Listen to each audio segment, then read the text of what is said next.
All right, Matt Lawrence, welcome to the Primal Foundations podcast. What's up, man? It's good to be here. I appreciate you having me on. Excited to dive in. Yeah, I'm excited to have you on and share your story with the listeners. This was almost a podcast that never was. We Yeah. we went through some technical difficulties last week, but we got you back on. So appreciate you popping back on with me. For the listeners, most people who coach like have a backstory that they found their way to coaching in the fitness space. Can you talk about, your wellness journey and what got you to become an animal-based coach? For sure. Like you just mentioned, everyone's kind of got their story and mine's definitely a story to say the least. Yeah, I've always been into fitness, and personal training was something I did do in college as well, but I was going to school to be a physical therapist when this kind of all started. So I was studying for my boards exam to get my doctorate of physical therapy. And, one day I woke up and my muscles were kind of twitching like crazy, like they would not stop. I didn't really think anything of it. I just thought, they'll probably go away. Electrolytes are imbalanced, whatever, and then my skin started to kind of act up more than usual. I've always had eczema, but it was fairly dormant. But it started getting a little worse. Didn't think anything of it. A few days go on, muscle twitches are still there. Eczema's getting worse. So then, me studying for my boards, I'm learning about all these crazy diseases that people can get, and some of the symptoms are exactly what I'm having. So now I start getting a little worried. So I start booking all these doctor's appointments, and everyone, says, go get blood work, go get blood work. So go get blood work, everything looks fine. There's no issues there. Um, and so I come back to the doctors, they're all confused. No one really has an answer. So I go to a neurologist. The neurologist gives me a nerve conduction test, which essentially just measures the speed of how quickly your nerves react to something. So he's poking me with all these needles. Doesn't feel good, but nerves are doing fine. No issues there. He's like, I don't really understand what's going on. So his diagnosis, I put it in air quotes because he didn't really say it with confidence, was that I had benign fasciculation syndrome, which essentially just means you have muscle twitches of no origin. There's no reason for it. They just come on. He said it could be stress induced, which is a very big possibility. I mean, I was studying for a big exam. Um, he said it can be anxiety, caffeine. I cut out caffeine. They were still there. So I was like, I don't want to feel this forever. It's pretty annoying to have, your muscles twitching like crazy constantly. So I kind of just did my own research. I started going down into rabbit holes of research of, what have people dealt with this before, if they have, what helped them. And, I tried a bunch of stuff, vitamin supplements, eating a certain way, um, like to get certain nutrients and stuff like that. Nothing worked. But then I did stumble upon people doing a carnivore diet for eczema. Um, and I started looking more into that. And then I actually stumbled upon people curing autoimmune diseases with the carnivore diet. And then I saw people start curing muscle twitching with a carnivore diet. Like it was just a rabbit hole that went down deep. And I was like, okay, I mean, eating meat, only meat, that sounds insane. And this is probably 2020 right now. 2019, the very end of 2019 going into 2020. So um, I was like, this just seems insane. But I was desperate at that point. I was like, I'm not gonna keep doing this. I gotta try something. So I went full blown cold turkey, cut out everything except meat, ate nothing but meat, salt, water for 2 years straight. Um, but the reason why I did 2 years straight is because a week into that diet, everything went away. Skin got better, muscle twitches gone completely. And I was like, okay, so clearly it was from what I was eating. So I just kept doing it, kept doing it. And as I'm doing it, I'm trying to learn as much as I can. I follow all the greats that, people know and love, Paul Saladino, Sean Baker, Ken Berry, all those guys. I've been following them for years. read a lot of their books, follow along with a lot of their research. So I'm just trying to learn as much as possible. And then all the while, I also want to look good. I've always liked the fitness, industry. I've always liked to look good. I've always liked to feel good. So I kind of started to tweak it around that macro type following type thing so it would fit my physique goals and my performance goals. Um, so that's what kind of got me going into that. And then, about that 2 year mark, I was like, I would like to eat some other foods, to just mix it up a little bit. And so I reintroduced fruit, honey, and maple syrup, coined it, or as Paul Saladino coined the term, animal-based diet. So that's kind of how I fell into that because I had no reaction whatsoever to those. But if I did, delve into other foods or kind of fall off and binge eat something, like ice cream or a bunch of bread, pizza, they do come back. So I've pretty much narrowed it down to know exactly when they will come back if I do something. Um, but it's 100% diet. So that's when I really got into. I'm like, wow, if diet's causing all this, like what else could diet be causing for so many other people? So that kind of started me thinking maybe I could help other people, look good, be strong, fit in the gym, have a body they like, but also follow this kind of diet that it has helped me internally, so much. So that's pretty much the story that got me to that point. And then, I mean, the rest is kind of history. I've been doing it for probably a year and a half now. I think I started in July of 2022 is when I first launched it. Yeah, so about a year and a half. But that's how I got there, and things have been going great. I still practice what I preach to this day, and I'm still trying to learn as much as I possibly can. Yeah, going carnivore. I mean, we hear the stories, right? Me and you, just either following people on Instagram or just, people that we know. A lot of people like carnivore and animal based are like just becoming super, super popular. And because you hear like all these auto IBS, SIRS, like people that are going to help with Crohn's, all these things just by the nutrition. When somebody's coming to you to get some help, again, they're both a super popular thing now. I feel there's camps now, which is another thing of you're either carnivore or you're animal based or you're keto. You can't be all of Hmm. them. You know what I mean? Yeah. And so people get so dogmatic with it. And I talk about in the podcast all the time of like, people got to do what work for them, right? You have to do what works best for you. But when you have somebody coming to you like carnivore, animal based, what's the difference in how do I choose which route to go? Yeah, it's I do feel like it's almost getting a little tribey now, Hmm. with animal based and carnivore, which I think it should be the opposite. I think everyone should kind of work together because they're so similar. And it could work one way for one person, another way for the next person. I think the bottom line that both diets do so well is that they cut out all the bullshit. They cut out the bullshit that big companies are trying to push towards us, and we're eating the right way, and that's where I think people should come together in those two diets. But in terms of carnivore, it worked so well for me at first because I finally found that relief of what was paining me. So it's much similar to someone who has IBS or Crohn's. When they eat that carnivore, it helps them so much, so they are gonna react really well to that and latch onto it.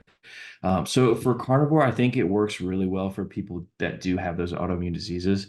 Um, and for animal based, in my opinion, I think it might work better for people looking for that, performance aspect, and that aren't suffering from an autoimmune condition, and like a little bit more diversity. I think it can help people stay on top of their diet with as opposed to carnivore. I think, when I was coaching carnivore, the biggest thing that I noticed with some of my clients was um, they would tend to binge quite a lot on the weekends.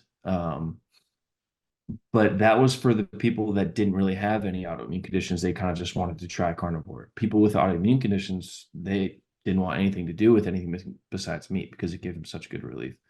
Um, but that's kind of what I found. I think autoimmune conditions really worked really well for carnivore. And if you want to try carnivore, I definitely highly recommend it. It was It was amazing. I love it. I still do it probably about once a month.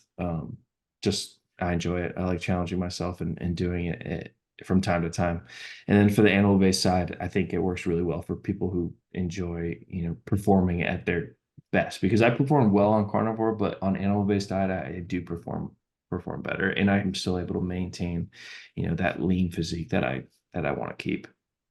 Yeah, you kind of hit the nail on the head too of like whether you go carnivore or animal based, it's like let's get rid of like all of these things that the big companies are pushing with tons of ingredients and all this junk. I mean, if you're in the one camp or the other, like let's all, like you said, like let's all agree that let's just eat more basic and less processed food, and I'm sure you're gonna feel a lot better, right? Exactly. I mean, it's like cut the bullshit out and you'll feel better. If you don't want to include fruit and honey, don't include fruit and honey. Totally fine. Totally support it. If you do, that's great too. I think there's benefits on both sides. And for implementing vegetables, you still implement vegetables, or is it strictly kind of just, meat and fruit? Vegetables, the more and more I look into vegetables and the more and more I just don't want to eat them, like there's just so much science out there, and so many more people coming out and talking about how plants are alive. Plants can, defend themselves. And that just makes so much sense to me, because why, if they are alive, they can defend themselves, why wouldn't they produce toxic chemicals or something to, harm the thing that's putting them in danger? I don't know, that just really clicks with me.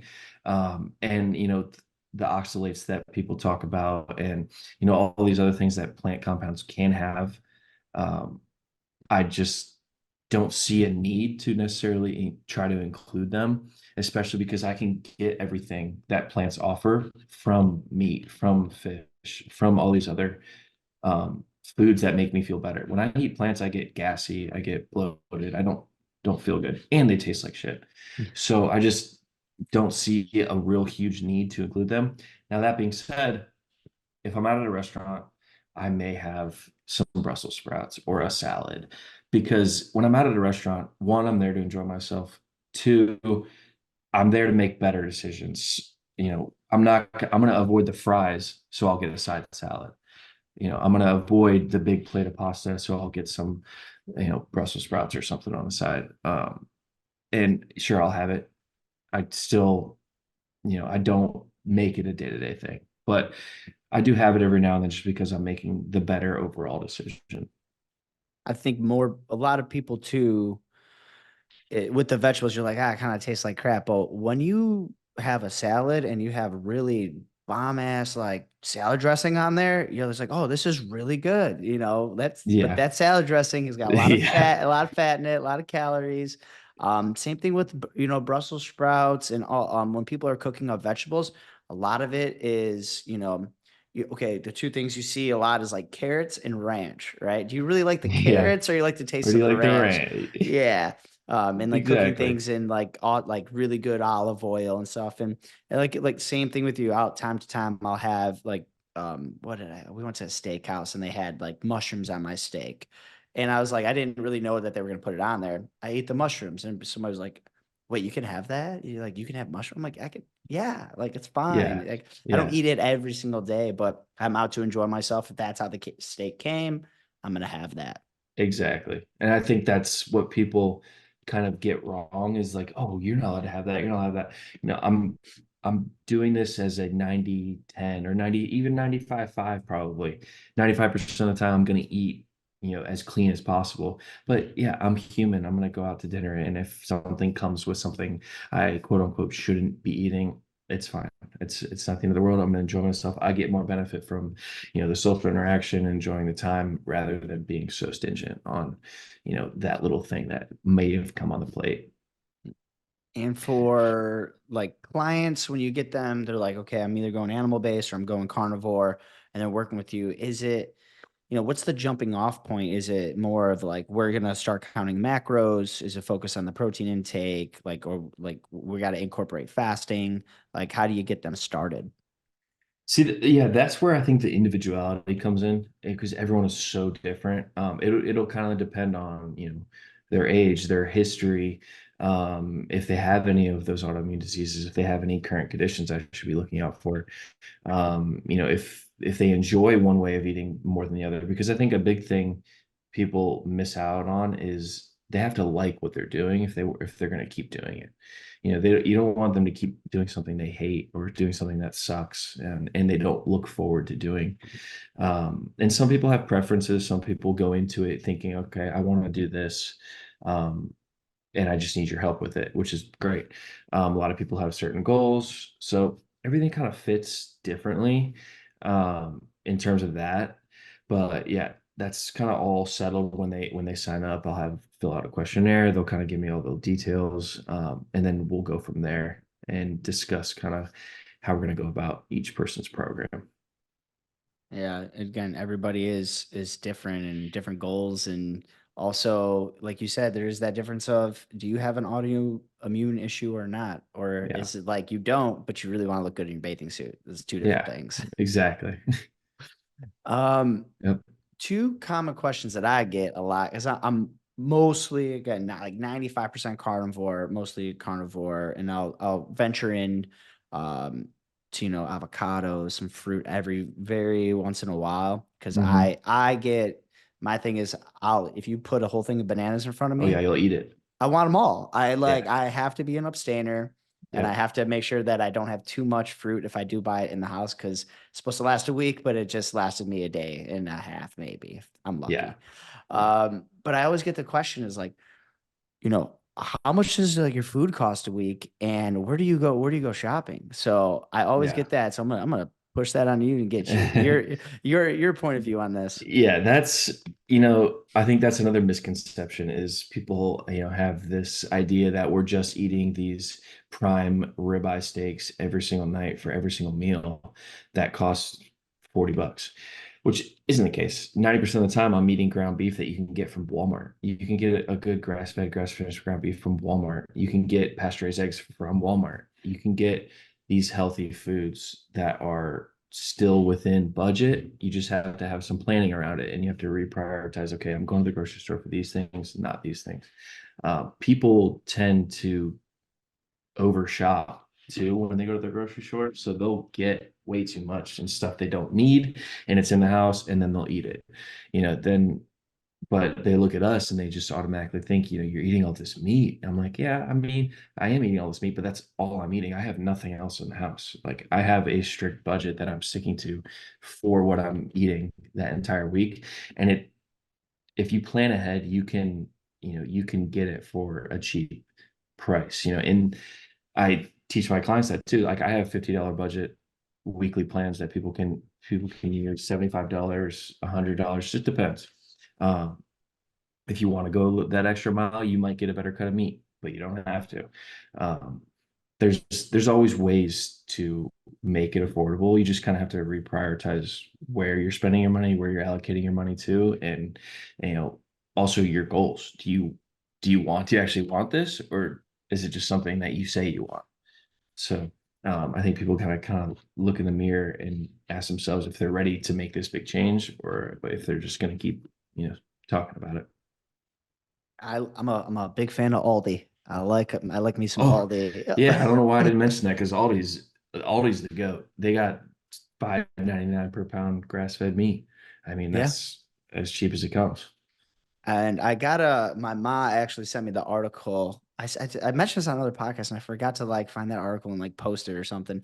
But apparently, like Aldi, because it's so expensive to ship like now across like the country, they're finding like local Local. farmers to get all of their stuff from, get it packaged and send it locally. I think all the meat that I've gotten, I've always looked in the back and it's like Palatine, Illinois. I'm in Chicago and it's like not that far away. And haven't seen one that's not from Illinois. I was like, holy shit. Like, so this They're is doing it right. local. They're doing it right. Like this is how it's Yeah. supposed to be. It's not supposed to be going from like Cali all the way to like Right. New York. Yeah. But yeah, all that's the big thing is people always think the misconception is you have a freezer, three cows in there, you got all this Yeah. stuff. It doesn't need to be that. Yeah. I was vegan for a couple of years, and Oh yeah. I was vegan for 2 years, strictly on it. had a bunch of like health issues, but I talk about my grocery, uh, my gross weekly grocery budget was a few hundred, it was looking over like Oh a few yeah. $100s a week just because I couldn't eat enough. I was like, Yeah. but now I go to the Aldi, Yeah. Costco, wherever. I got some other places that I go around town, and I can go with $80 and I am stocked for the week. Yeah, and I think that's another thing too, is like when you eat these foods, you get full. You feel satiated. You aren't tempted to keep eating and keep eating and keep eating. You know, you eat what your body needs, and then your body knows when to stop. And I mean, it just makes it makes so much sense to me. I just wish more people kind of tried to understand it and think about it like that, because you know these foods fill you up quick. I mean, because they're real food.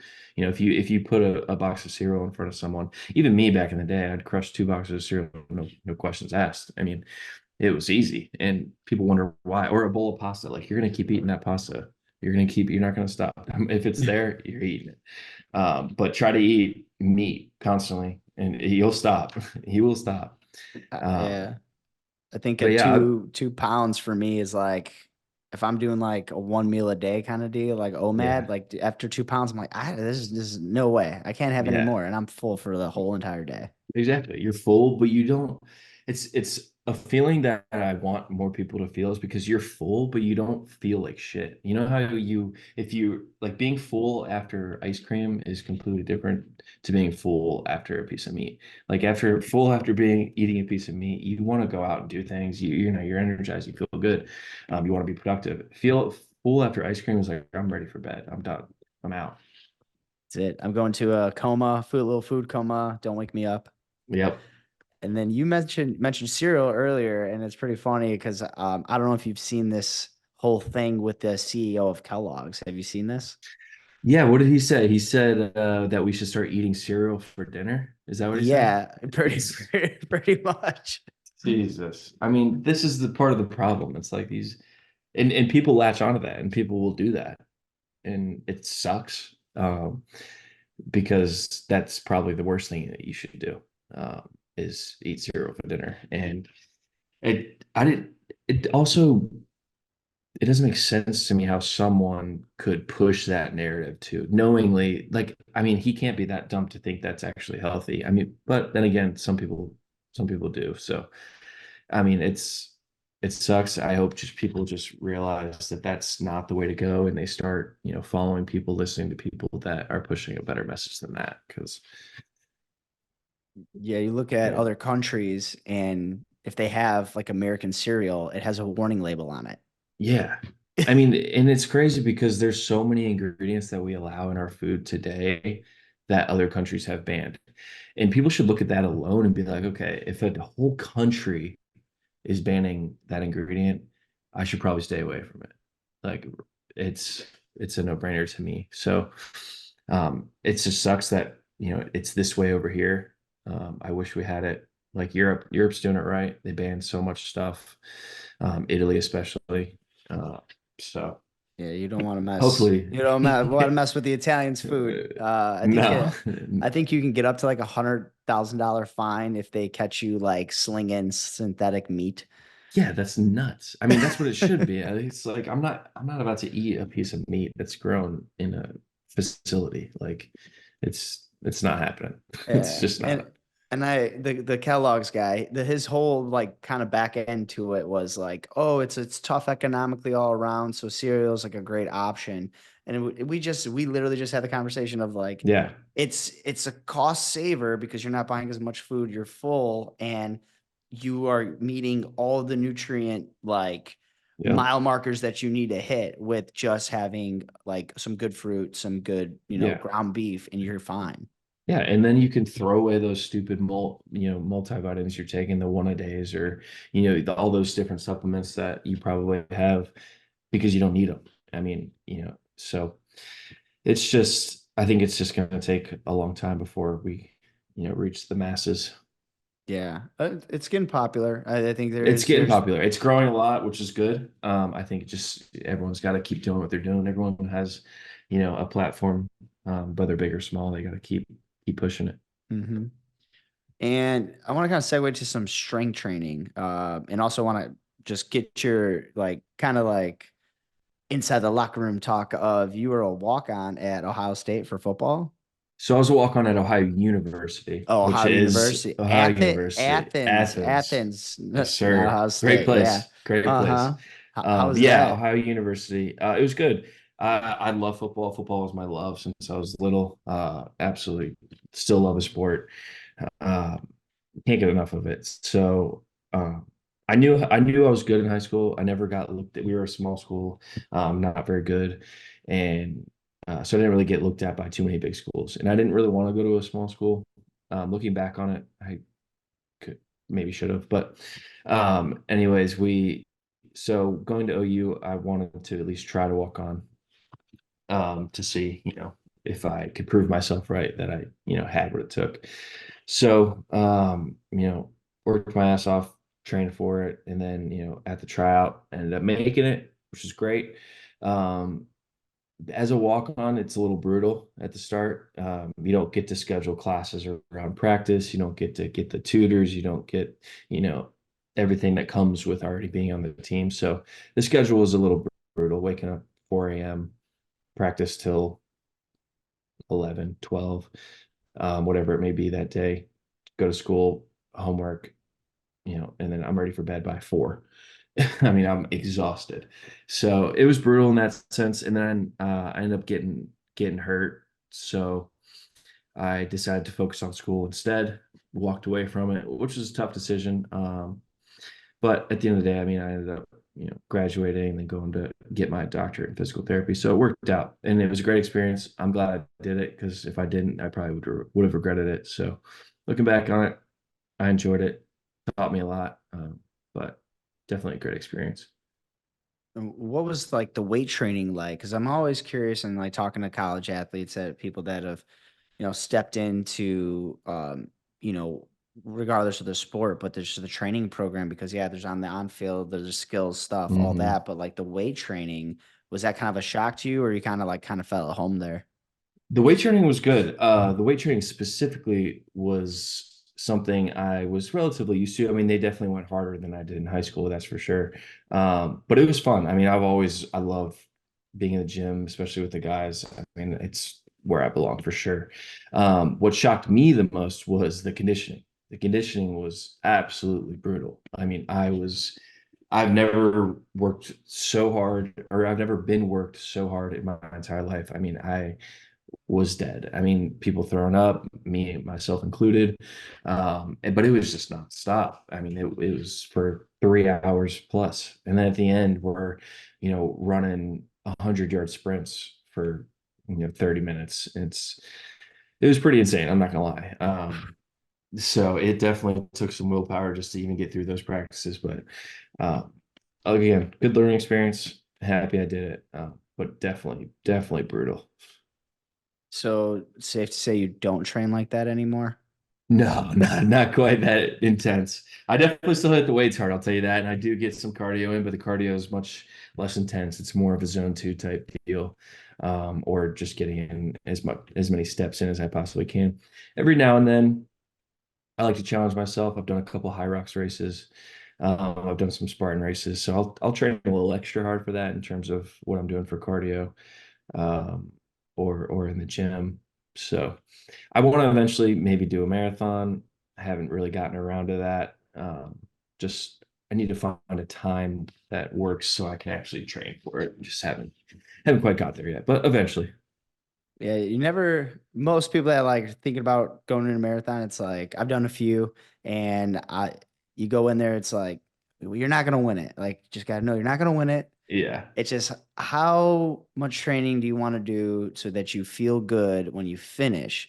Because a lot of people go in there and they like really just hang and bang and they just try Yeah. to get the best splits that they can right Yeah. before. Then they show up the day of and then they're trying to hit these numbers and they're either not finishing the race or afterwards they're just completely just wrecked and trashed and they can barely walk, you Yeah. know. I mean, that's good advice because that's exactly what I would do. I mean, I'm so competitive. I would I would try to go in too hot. I mean, that's what I did in a high rocks race. The first race I did, I went in so hot right out of the gate, and I was just completely screwed myself for the rest of the the rest of the race. Yeah, you just and I've worked with people that want to do. I've done like an Ironman, marathons, and the biggest thing is that people get so attached to numbers and data and metrics, and it's one of the Hmm. things where go out there and enjoy and have fun and make sure that you're training. You can, and I always tell people, it's always better to undertrain than overtrain for any of those endeavors because you get there and you've overtrained, you're already like Yeah, you're 1 foot in a hole already. So if you yeah, undertrain a little bit, it's not as bad, but just going out there and enjoying it is what I tell people. Like, go have fun with it. Don't worry about the time. Just worry about yeah, finishing, especially if it's like your first one. But yeah, uh, exactly. yeah, but High Rocks is cool. I've never done High Rocks. That looks really cool. I know some people that have done it. Hmm. I It's I want becoming a to lot. It's becoming really popular. I want to try one. I just I would definitely those try one. burpee broad jumps don't look appealing to Oh me. no, those. I mean, that's my least favorite station by far. I mean, it's not even close. But they're fun. I mean, like I like to challenge myself. I like to do new fitness things that come out, regardless if I think I'm going to win or not. So it's just fun for me to do it that way. And like you said, for the marathon, like I'm going there to enjoy myself. I know I'm not going to win. I'll still try to be competitive, obviously, but yeah, I'm going there to challenge myself and see what I'm capable of. That me versus me kind of mentality. So yeah. Speaking about you, MFL Fitness. So, you're pretty active on Instagram. You do informative videos, daily meals, workout tips and things like that. And on your website, and if people want to work one-on-one with you, this is one of the things that I saw of the application was we guarantee results or money back. Like nobody does that. Like Yeah, I mean, nobody does that.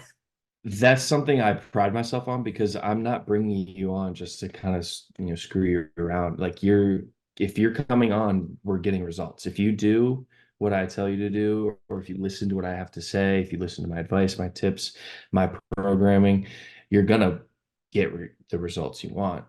It's just a matter of if they execute the plan that I give them. So I mean, my coaching is definitely, it's got to be a team effort. I'm going to give you the plan and then you got to execute. So it's not one side or the other. And, I don't succeed unless you succeed too. So, my whole business is based off of, testimonials, transformation. So I don't succeed unless you succeed. We're in this together. And I know what it feels like to finally, get that physique you want, or get that, feel how you want to feel, or lose all that weight. So, um, you know, we're in it together. It's a team effort. And, if one doesn't succeed, then we both don't succeed. So, I think it's always smart to do an application process because you might not be the coach for them, they might not be the client for you. Um, mhm.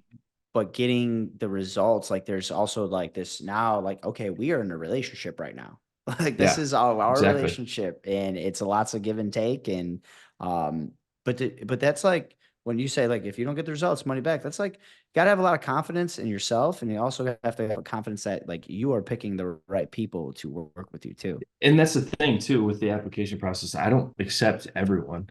There's people that apply that, I will turn down.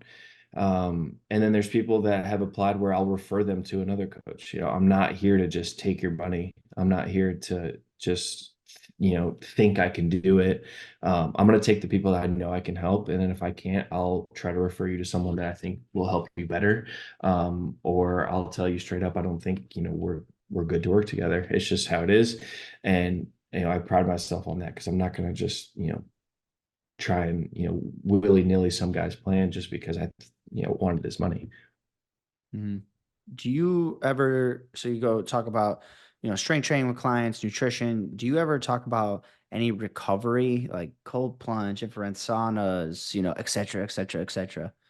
Yeah, I definitely do include that in, um, talking to my clients about the proper ways to recover. I do understand that not everyone has access to those types of things.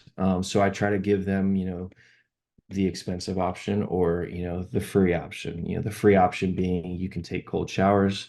Another free option is you can get out in the sun. Um, you know, just do those little things that, go a long way if you're consistent with it. Um, and taking walks, getting good sleep, prioritizing sleep, I think is something that isn't talked about enough. I think sleep is probably the most important thing that you can do for yourself is getting good sleep. Um, and I recently just gotten into trying to maximize my sleep as much as possible, and it's been night and day. I mean, so I try to preach that big time to people and help them around that area as much as possible because sleep's free if you can do it. I mean, it doesn't cost anything to sleep. Just gotta sleep well though. So I try to, give them, you can go to all these places or get all these expensive, cool things, or you can also do it this way. There's always, cheaper, better ways to do things. So you just have to plan ahead or plan accordingly. I think there's like a Matt Frazier quote from the guy who won like all the CrossFits, like the Yeah, fittest man yeah. in the world. I think he says something along the lines of like sleep is the one thing that like should be illegal for performance, but it's not. Yeah, that's a great quote. I've actually never heard that. I would completely agree. If you can dial in your sleep, you're gonna be one step ahead of the competition for sure. Yeah. I don't know if that's the exact quote, but it's somewhere Hey, around there. It's somewhere we'll around go there. with it. Yeah. Um, what are so kind of you hit some spots on like recovery and things that people can do just to like make their like days better, recovery better, lifestyle a little bit better. If you can pick like three things, like just in general, like what you've seen the most, like what are three things that people can do just to kind of help themselves live a better or healthier lifestyle?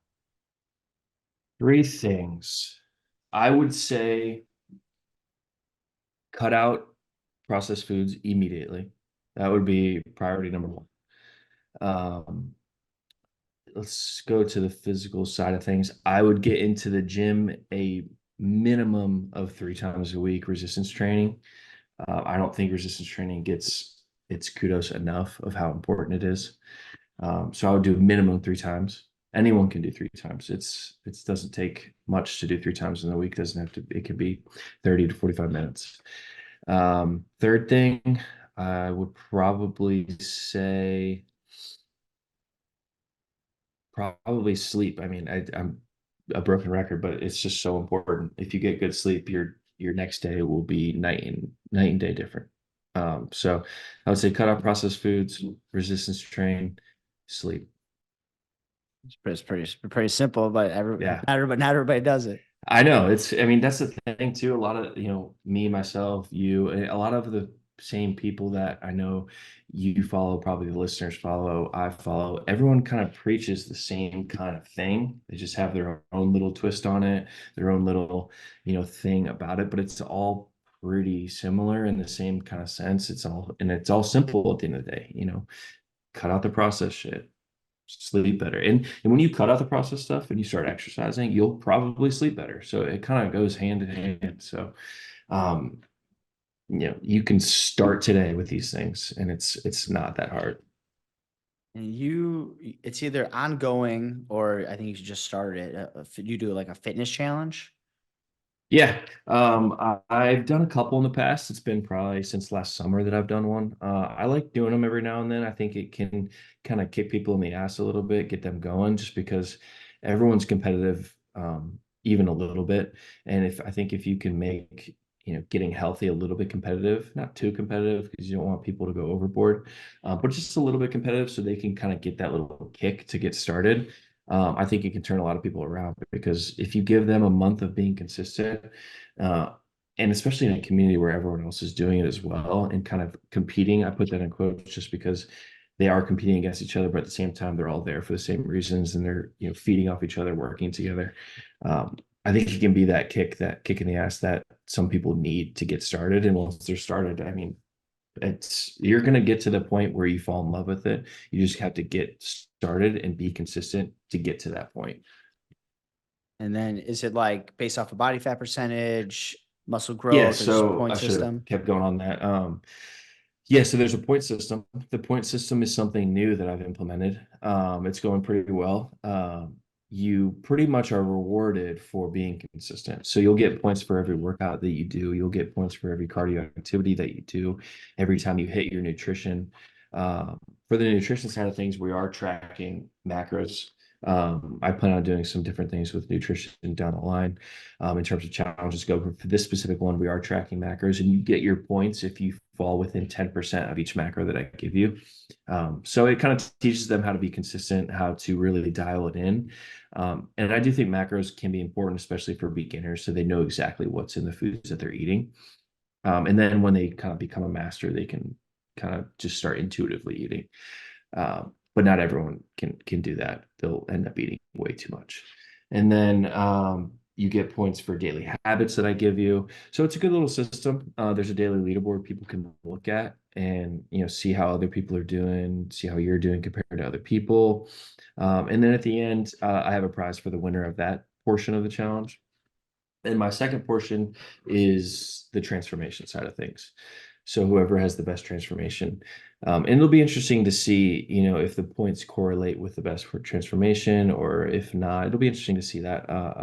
I'm excited to see how that goes. But yeah, the best transformation will be determined by three people, including myself, at the end of it to determine, who has transformed the best, whether that be the most fat lost, or even the most muscle gained, or a combination of the two.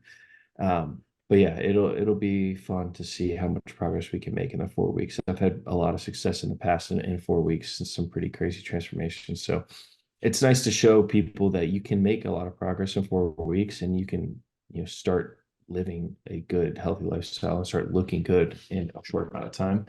But it just takes that consistency and that little shove to get started. I think challenges are awesome. Challenging people. I used to have an Apple Watch, but like people used to share their Oh yeah. basically talk shit to me was like to share Yeah. their whatever step thing, and you can like have multiple people on your Apple Watch. But it gives you like, oh, I need to get healthy or I need to get lose weight or whatever. And it's like for some people, it's like this big thing to tackle. It's like this, it's just too big to tackle. But if you're like, we're gonna do a challenge for a month and we're gonna see, okay, I have like this timeline. It's right in front of me. I know exactly Hmm. what the parameters of this is, and I get rewarded for being consistent. I think that's an awesome way to get people to just like jump on and be like, okay, I'm 2 feet in. Because you get I mean, you want those rewards.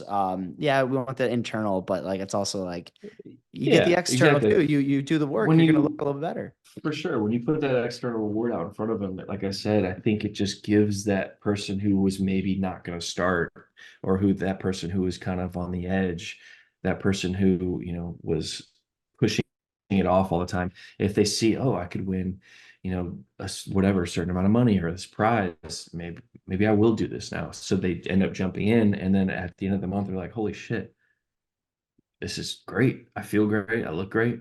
I'm going to keep going. So I think it's just a good way to finally get some people to get their ass in gear a little End quote. Love it. And then bit. you got some upcoming projects, and also current projects. I think the ebook and then also Bull Free Nutrition. Yeah, I'll talk about the ebook a little bit. It's going to be called Primal Palate: Unlocking the Power of Animal-Based Dieting. It's something that I've been working on for a while now, I don't know, 4-ish months probably. Um, So I would say, if I had to guess, maybe another month before I release it, but I'll have some hard copies and I'll have some ebooks. But it'll pretty much be just an all-around guide to starting animal-based. So animal-based dieting 101, essentially. Beginners can use it. It's definitely great for beginners. It'll kind of give them an intro, and then let them know how to start, what to do. And then even intermediate and advanced people can do it to, get more info. There'll be a lot of good research in there. I'll put some meal plans in there, as well as grocery lists, different things like that, in terms of your specific goal, whether you want to lose fat, whether you want to gain muscle, bulk, cut, whatever it may be, that'll be in there. So it'll be just a good all-in-one resource that people can always turn to, if they have any questions or if they need something to look at, as they, go on their animal-based journey. So I'm pretty excited about that. And then, Awesome. yeah, so in terms of bowl-free nutrition, that has been something I started right when I was kind of transitioning into animal-based dieting.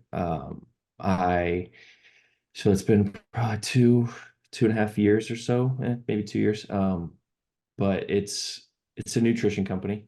It's me and two other partners, two of um, people I trust, obviously, and they have the same vision, same mission as me, in terms of ingredients in their foods, what standards we like to see in our food.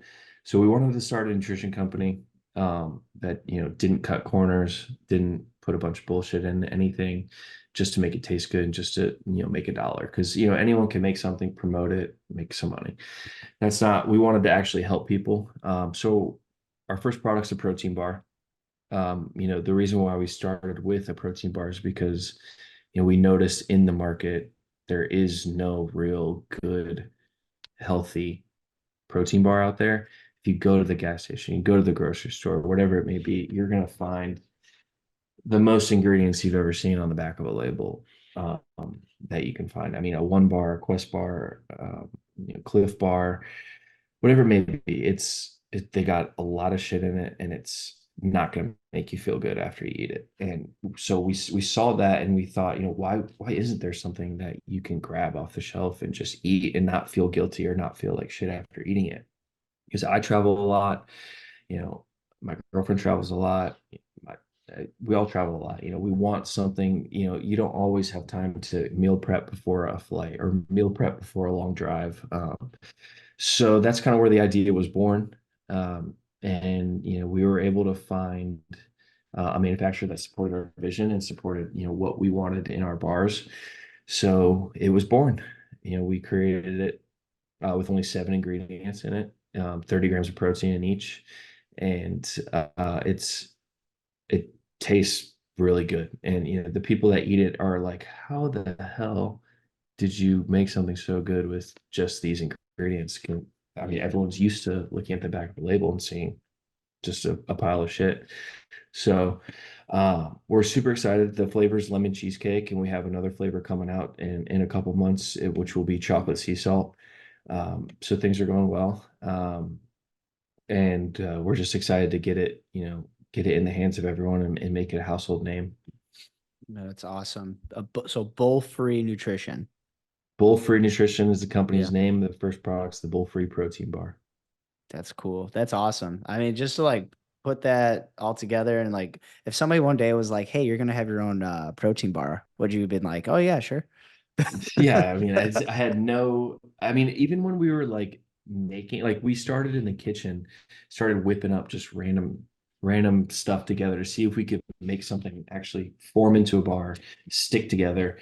And even then, I was like, "This isn't going anywhere. We're not. I mean, we're just doing this for fun." So the fact that it is coming together and we are this far into it, it's awesome. I mean, I'm so happy I'm doing it. It's definitely feels like what I was supposed to do. So I'm pretty excited to continue to get more flavors, continue to develop more products, and continue to help people that need that convenient snack or something that's going to get them through the day if they don't have time for cooking or anything like that. And I'm gonna leave you with this. This might be a tough one. 5 years from now, what is your goals? Like, where do you want to be or aspire to be in 5 years from now? 5 years from now, I'll put it into different little sections. So in terms of bowl free nutrition, 5 years from now, I want that company to be a household name. I want it to be in every major retailer. That way everyone can go get it if they need it.